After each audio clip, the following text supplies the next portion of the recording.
Ask you a little bit of an uncomfortable question. Do you ever find situations where something bad has happened to someone and then you realize that you're smiling about it? You kind of liked that it happened? Yeah, me too.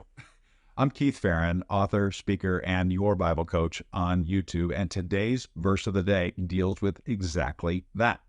1 Corinthians 13:6 says this: Love takes no pleasure in evil, but rejoices in the truth.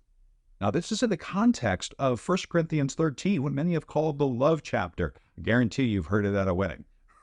And when we're talking about the context of love, we're looking at the way our heart is positioned towards somebody. Oftentimes we hear the word evil or we hear the word truth and we think of big, terrible evil or foundational, eternal truths. And that's all well and good.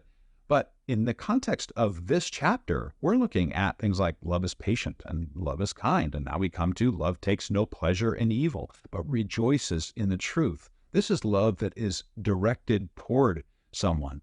And I think when it comes to this particular verse, the best way to diminish the first half of the verse, taking pleasure in evil, is to be intentional about increasing the second half of the verse, which is rejoicing in the truth.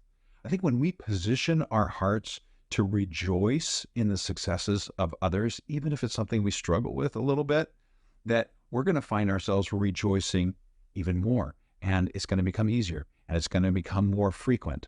So, what if today, rather than taking pleasure in the evil, what if we were intentional about rejoicing in the truth?